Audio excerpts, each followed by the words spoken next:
Chapter 21. The Reversion of the Beast Folk.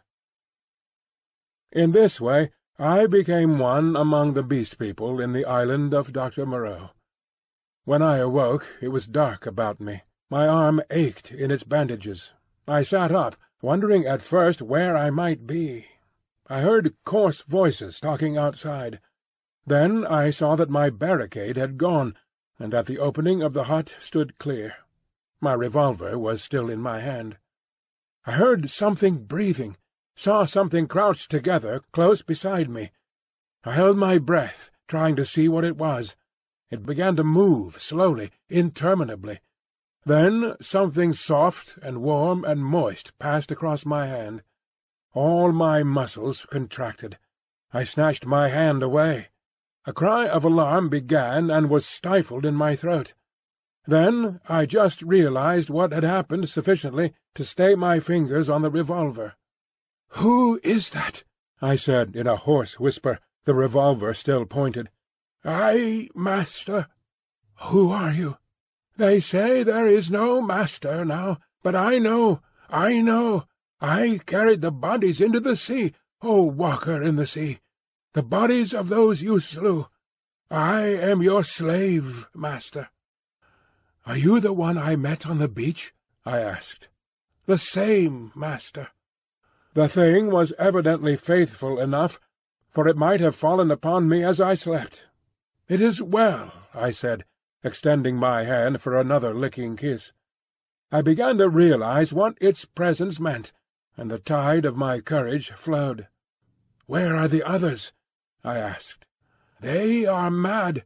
They are fools," said the dog-man. "Even now they talk together beyond there. They say the master is dead. The other with the whip is dead. That other, who walked in the sea, is as we are. We have no master, no whips, no house of pain any more. There is an end.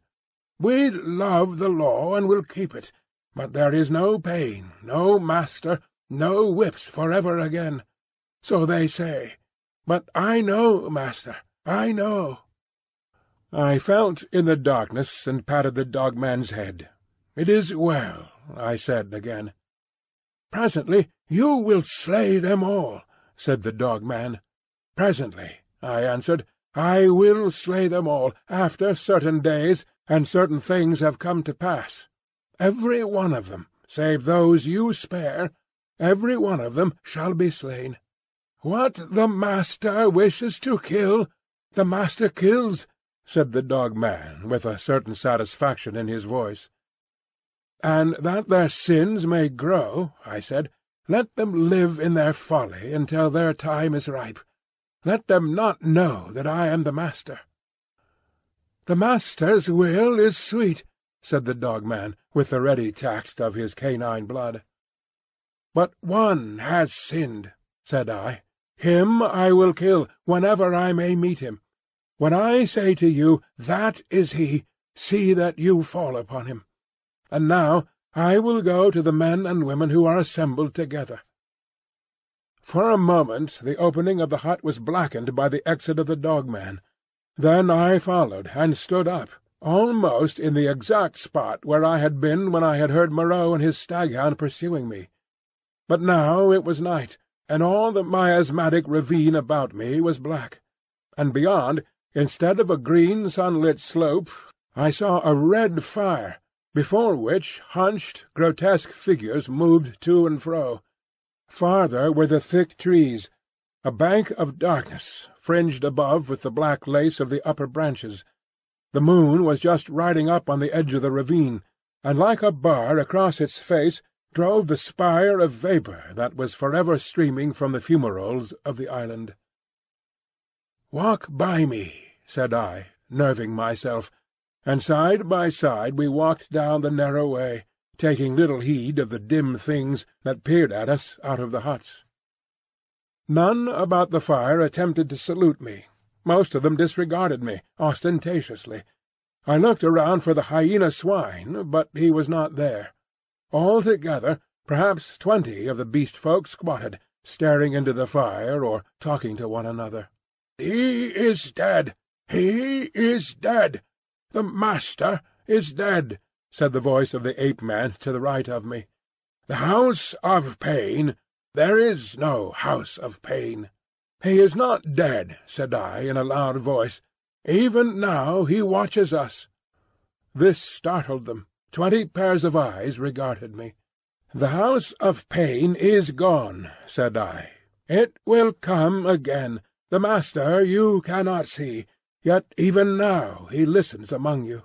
"True, true," said the Dog-man. They were staggered at my assurance.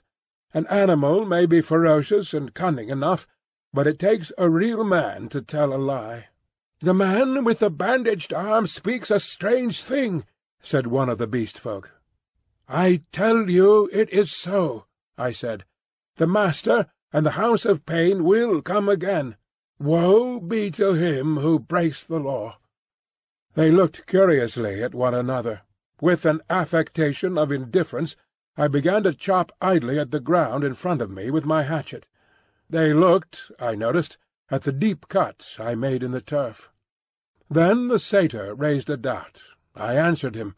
Then one of the dappled things objected, and an animated discussion sprang up around the fire.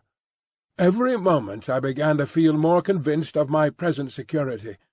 I talked now without the catching in my breath, due to the intensity of my excitement, that had troubled me at first. In the course of about an hour I had really convinced several of the Beast Folk of the truth of my assertions, and talked most of the others into a dubious state. I kept a sharp eye for my enemy, the hyena swine, but he never appeared. Every now and then a suspicious movement would startle me, but my confidence grew rapidly. Then, as the moon crept down from the zenith, one by one the listeners began to yawn, showing the oddest teeth in the light of the sinking fire, and first one and then another retired towards the dens in the ravine, and I, dreading the silence and darkness, went with them, knowing I was safer with several of them than with one alone. In this manner began the longer part of my sojourn upon this island of Dr. Moreau. But from that night until the end came, there was but one thing happened to tell, save a series of innumerable small unpleasant details and the fretting of an incessant uneasiness. So that I prefer to make no chronicle for that gap of time, to tell only one cardinal incident of the 10 months I spent as an intimate of these half-humanized brutes. There is much that sticks in my memory that I could write, things that I would cheerfully give my right hand to forget, but they do not help the telling of the story. In the retrospect, it is strange to remember how soon I fell in with these monsters' ways and gained my confidence again. I had my quarrels with them, of course, and could show some of their teeth-marks still, but they soon gained a wholesome respect for my trick of throwing stones and for the bite of my hatchet, and my St. Bernard man's loyalty was of infinite service to me. I found their simple scale of honour was based mainly on the capacity for inflicting trenchant wounds. Indeed, I may say, without vanity, I hope, that I held something like preeminence among them. One or two, whom in a rare access of high spirits I had scarred rather badly, bore me a grudge, but it vented itself chiefly behind my back, and at a safe distance from my missiles, in grimaces. The hyena swine avoided me, and I was always on the alert for him. My inseparable Dog-man hated and dreaded him intensely. I really believe that was at the root of the brute's attachment to me. It was soon evident to me that the former monster had tasted blood, and gone the way of the leopard man. He formed a lair somewhere in the forest, and became solitary. Once I tried to induce the Beast Folk to hunt him, but I lacked the authority to make them cooperate for one end.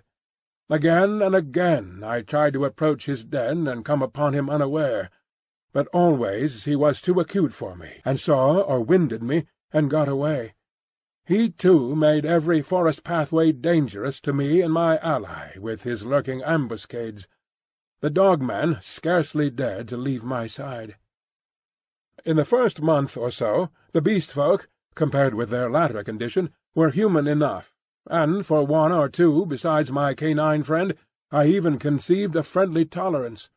The little pink sloth creature displayed an odd affection for me, and took to following me about. The monkey-man bored me, however. He assumed, on the strength of his 5 digits, that he was my equal, and was for ever jabbering at me, jabbering the most arrant nonsense. One thing about him entertained me a little. He had a fantastic trick of coining new words. He had an idea, I believe, that to gabble about names that meant nothing was the proper use of speech. They called it big things to distinguish it from little things, the sane, everyday interests of life. If ever I made a remark he did not understand, he would praise it very much, ask me to say it again, learn it by heart, and go off repeating it, with a word wrong here or there, to all the milder of the beast-folk. He thought nothing of what was plain and comprehensible. I invented some very curious big things for his especial use. I think now that he was the silliest creature I ever met. He had developed in the most wonderful way the distinctive silliness of man, without losing one jot of the natural folly of a monkey. This, I say, was in the earlier weeks of my solitude among these brutes. During that time they respected the usage established by the law, and behaved with general decorum.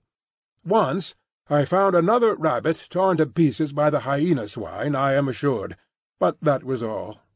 It was about May when I first distinctly perceived a growing difference in their speech and carriage, a growing coarseness of articulation, a growing disinclination to talk.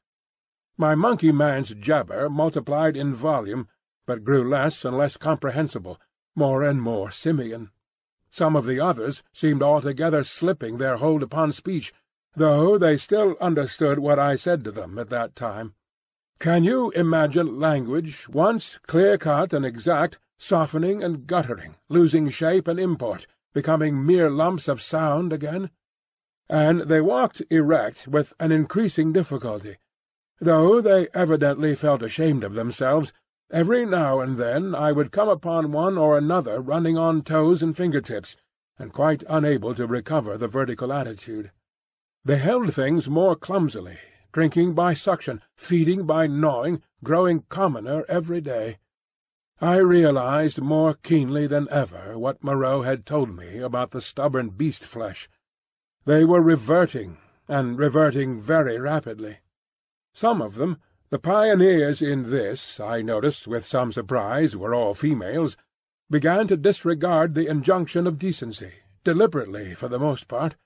Others even attempted public outrages upon the institution of monogamy. The tradition of the law was clearly losing its force. I cannot pursue this disagreeable subject. My dog-man imperceptibly slipped back to the dog again. Day by day he became dumb, quadrupedal, hairy. I scarcely noticed the transition from the companion on my right hand to the lurching dog at my side. As the carelessness and disorganization increased from day to day, the lane of dwelling-places, at no time very sweet, became so loathsome that I left it, and going across the island made myself a hovel of boughs amid the black ruins of Moreau's enclosure. Some memory of pain, I found, still made that place the safest from the beast-folk.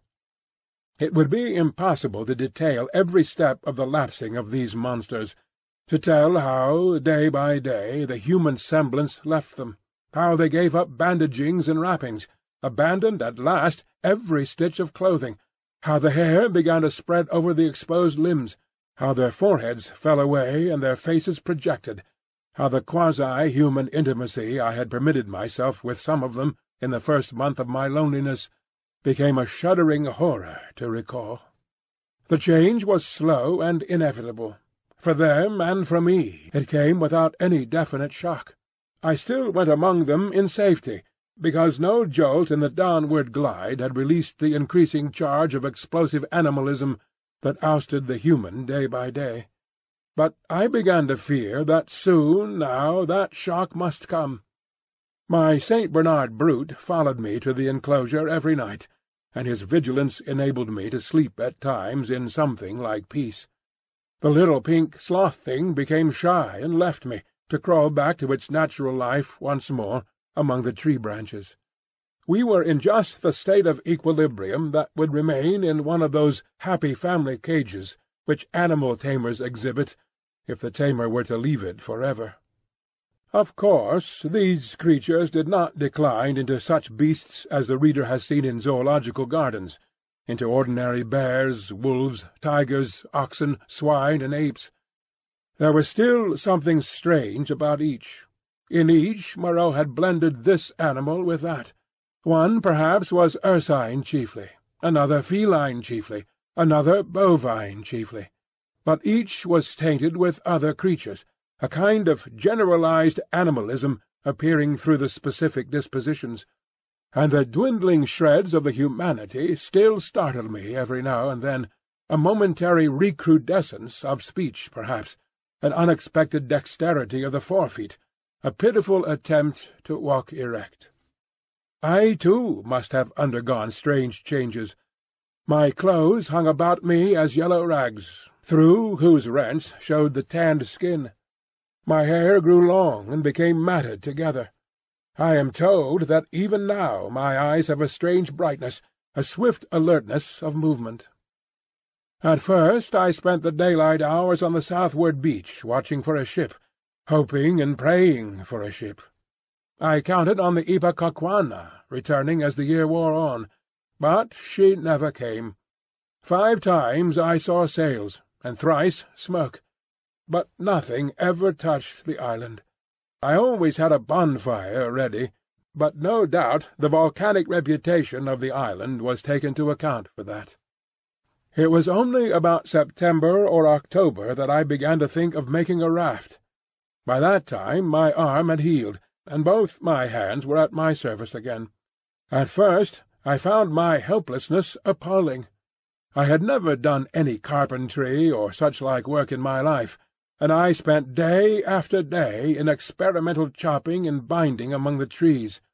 I had no ropes, and could hit on nothing wherewith to make ropes.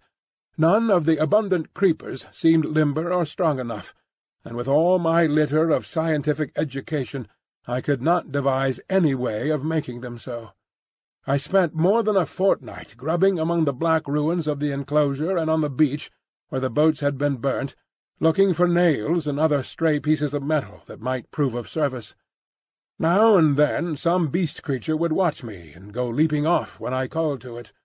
There came a season of thunderstorms and heavy rain, which greatly retarded my work. But at last the raft was completed. I was delighted with it, but with a certain lack of practical sense, which has always been my bane, I had made it a mile or more from the sea, and before I had dragged it down to the beach, the thing had fallen to pieces. Perhaps it is as well that I was saved from launching it, but at the time my misery at my failure was so acute that for some days I simply moped on the beach and stared at the water and thought of death. I did not, however, mean to die, and an incident occurred that warned me unmistakably of the folly of letting the days pass so, for each fresh day was fraught with increasing danger from the Beast People. I was lying in the shade of the enclosure wall, staring out to sea, when I was startled by something cold touching the skin of my heel, and starting round found the little pink sloth creature blinking into my face. He had long since lost speech and active movement, and the lank hair of the little brute grew thicker every day, and his stumpy claws more askew. He made a moaning noise when he saw he had attracted my attention, went a little way towards the bushes, and looked back at me. At first I did not understand, but presently it occurred to me that he wished me to follow him, and this I did at last, slowly, for the day was hot. When we reached the trees, he clambered into them, for he could travel better among their swinging creepers than on the ground. And suddenly, in a trampled space, I came upon a ghastly group. My St. Bernard creature lay on the ground, dead, and near his body crouched the hyena swine, gripping the quivering flesh with its misshapen claws, gnawing at it, and snarling with delight. As I approached, the monster lifted its glaring eyes to mine, its lips went trembling back from its red-stained teeth, and it growled menacingly. It was not afraid and not ashamed. The last vestige of the human taint had vanished. I advanced a step farther, stopped, and pulled out my revolver. At last I had him face to face. The brute made no sign of retreat, but its ears went back, its hair bristled, and its body crouched together. I aimed between the eyes and fired. As I did so, the thing rose straight at me in a leap, and I was knocked over like a ninepin. It clutched at me with its crippled hand, and struck me in the face. Its spring carried it over me. I fell under the hind part of its body, but luckily I had hit as I meant, and it died even as it leapt. I crawled out from under its unclean weight, and stood up, trembling, staring at its quivering body. That danger, at least, was over. But this, I knew, was only the first of the series of relapses that must come. I burnt both of the bodies on a pyre of brushwood, but after that I saw that unless I left the island, my death was only a question of time. The Beast People by that time had, with one or two exceptions, left the ravine and made themselves lairs, according to their taste, among the thickets of the island. Few prowled by day, most of them slept, and the island might have seemed deserted to a newcomer. But at night the air was hideous with their calls and howling. I had half a mind to make a massacre of them, to build traps, or fight them with my knife. Had I possessed sufficient cartridges, I should not have hesitated to begin the killing. There could now be scarcely a score left of the dangerous carnivores. The braver of these were already dead. After the death of this poor dog of mine, my last friend, I too adopted to some extent the practice of slumbering in the daytime, in order to be on my guard at night. I rebuilt my den in the walls of the enclosure with such a narrow opening that anything attempting to enter must necessarily make a considerable noise. The creatures had lost the art of fire too, and recovered their fear of it. I turned once more, almost passionately now, to hammering together stakes and branches to form a raft for my escape. I found 1,000 difficulties. I am an extremely unhandy man. My schooling was over before the days of Sylvid. But most of the requirements of a raft I met at last in some clumsy, circuitous way or other, and this time I took care of the strength. The only insurmountable obstacle was that I had no vessel to contain the water I should need if I floated forth upon these untravelled seas. I would have even tried pottery, but the island contained no clay. I used to go moping about the island, trying with all my might to solve this one last difficulty. Sometimes I would give way to wild outbursts of rage, and hack and splinter some unlucky tree in my intolerable vexation. But I could think of nothing. And then came a day, a wonderful day, which I spent in ecstasy. I saw a sail to the southwest, a small sail like that of a little schooner, and forthwith I lit a great pile of brushwood, and stood by it in the heat of it, and the heat of the midday sun, watching it. All day I watched that sail, eating or drinking nothing, so that my head reeled, and the beasts came and glared at me, and seemed to wonder, and went away. It was still distant when night came and swallowed it up, and all night I toiled to keep my blaze bright and high, and the eyes of the beasts shone out of the darkness, marvelling. In the dawn the sail was nearer, and I saw it was the dirty lug-sail of a small boat. But it sailed strangely. My eyes were weary with watching, and I peered and could not believe them. 2 men were in the boat, sitting low down, one by the bows, the other at the rudder. The head was not kept to the wind. It yawed and fell away. As the day grew brighter, I began waving the last rag of my jacket to them. But they did not notice me, and sat still, facing each other. I went to the lowest point of the low headland, and gesticulated and shouted. There was no response, and the boat kept on her aimless course, making slowly, very slowly, for the bay. Suddenly a great white bird flew up out of the boat, and neither of the men stirred nor noticed it. It circled round, and then came sweeping overhead with its strong wings outspread. Then I stopped shouting, and sat down on the headland, and rested my chin on my hands, and stared. Slowly, slowly the boat drove past towards the west. I would have swum out to it, but something, a cold, vague fear, kept me back. In the afternoon the tide stranded the boat, and left it 100 yards or so to the westward of the ruins of the enclosure. The men in it were dead, had been dead so long that they fell to pieces when I tilted the boat on its side and dragged them out. One had a shock of red hair, like the captain of the Ipecacuanha, and a dirty white cap lay in the bottom of the boat. As I stood beside the boat, 3 of the beasts came slinking out of the bushes and sniffing towards me. One of my spasms of disgust came upon me. I thrust the little boat down the beach and clambered on board her. 2 of the brutes were wolf beasts, and came forward with quivering nostrils and glittering eyes. The 3rd was the horrible nondescript of bear and bull. When I saw them approaching those wretched remains, heard them snarling at one another, and caught the gleam of their teeth, a frantic horror succeeded my repulsion. I turned my back upon them, struck the lug, and began paddling out to sea. I could not bring myself to look behind me. I lay, however, between the reef and the island that night, and the next morning went round to the stream and filled the empty keg aboard with water. Then, with such patience as I could command, I collected a quantity of fruit, and waylaid and killed 2 rabbits with my last 3 cartridges. While I was doing this, I left the boat moored to an inward projection of the reef, for fear of the Beast People. Chapter 22.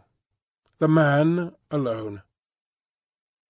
In the evening I started, and drove out to sea before a gentle wind from the southwest, slowly, steadily, and the island grew smaller and smaller, and the lank spire of smoke dwindled to a finer and finer line against the hot sunset. The ocean rose up around me, hiding that low dark patch from my eyes. The daylight, the trailing glory of the sun, went streaming out of the sky, was drawn aside like some luminous curtain, and at last I looked into the blue gulf of immensity which the sunshine hides, and saw the floating hosts of the stars. The sea was silent, the sky was silent. I was alone with the night and the silence. So I drifted for 3 days, eating and drinking sparingly, and meditating upon all that had happened to me, not desiring very greatly then to see men again. One unclean rag was about me, my hair a black tangle. No doubt my discoverers thought me a madman. It is strange, but I felt no desire to return to mankind. I was only glad to be quit of the foulness of the Beast People, and on the 3rd day I was picked up by a brig from Apia to San Francisco. Neither the captain nor the mate would believe my story, judging that solitude and danger had made me mad, and fearing their opinion might be that of others, I refrained from telling my adventure further, and professed to recall nothing that had happened to me between the loss of the Lady Vain and the time when I was picked up again, the space of a year. I had to act with the utmost circumspection to save myself from the suspicion of insanity. My memory of the law, of the 2 dead sailors, of the ambuscades of the darkness, of the body in the canebrake, haunted me, and unnatural as it seems, with my return to mankind came, instead of that confidence and sympathy I had expected, a strange enhancement of the uncertainty and dread I had experienced during my stay upon the island. No one would believe me. I was almost as queer to men as I had been to the Beast People. I may have caught something of the natural wildness of my companions. They say that terror is a disease, and anyhow I can witness that for several years now a restless fear has dwelt in my mind, such a restless fear as a half-tamed lion-cub may feel. My trouble took the strangest form. I could not persuade myself that the men and women I met were not also another beast people, animals half wrought into the outward image of human souls, and that they would presently begin to revert, to show first this bestial mark and then that. But I have confided my case to a strangely able man, a man who had known Moreau, and seemed half to credit my story, a mental specialist, and he has helped me mightily, though I do not expect that the terror of that island will ever altogether leave me. At most times it lies far in the back of my mind, a mere distant cloud, a memory, and a faint distrust. But there are times when the little cloud spreads until it obscures the whole sky. Then I look about me at my fellow men, and I go in fear. I see faces, keen and bright, others dull or dangerous, others unsteady, insincere, none that have the calm authority of a reasonable soul. I feel as though the animal was surging up through them, that presently the degradation of the islanders will be played over again on a larger scale. I know this is an illusion, that these seeming men and women about me are indeed men and women forever, perfectly reasonable creatures, full of human desires and tender solicitude, emancipated from instinct and the slaves of no fantastic law, beings altogether different from the beast-folk. Yet I shrink from them, from their curious glances, their inquiries and assistance, and long to be away from them and alone. For that reason I live near the broad free downland, and can escape thither when this shadow is over my soul, and very sweet is the empty downland then, under the wind-swept sky. When I lived in London, the horror was well-nigh insupportable. I could not get away from men. Their voices came through windows. Locked doors were flimsy safeguards. I would go out into the streets to fight with my delusion, and prowling women would mew after me. Furtive, craving men glanced jealously at me. Weary, pale workers go coughing by me with tired eyes and eager paces, like wounded deer dripping blood. Old people, bent and dull, pass murmuring to themselves, and, all unheeding, a ragged tale of gibing children. Then I would turn aside into some chapel, and even there, such was my disturbance, it seemed that the preacher gibbered big thinks, even as the ape-man had done. Or into some library, and there the intent faces over the books seemed but patient creatures waiting for prey. Particularly nauseous were the blank, expressionless faces of people in trains and omnibuses.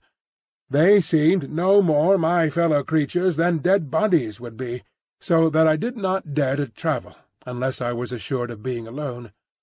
And even it seemed that I too was not a reasonable creature, but only an animal tormented with some strange disorder in its brain, which sent it to wander alone, like a sheep stricken with gid. This is a mood, however, that comes to me now, I thank God, more rarely. I have withdrawn myself from the confusion of cities and multitudes, and spent my days surrounded by wise books, bright windows in this life of ours, lit by the shining souls of men. I see few strangers, and have but a small household. My days I devote to reading, and to experiments in chemistry, and I spend many of the clear nights in the study of astronomy. There is, though I do not know how there is, or why there is, a sense of infinite peace and protection in the glittering hosts of heaven. There it must be, I think, in the vast and eternal laws of matter, and not in the daily cares and sins and troubles of men, that whatever is more than animal within us must find its solace and its hope. I hope, or I could not live. And so, in hope and solitude, my story ends. Edward Prendick.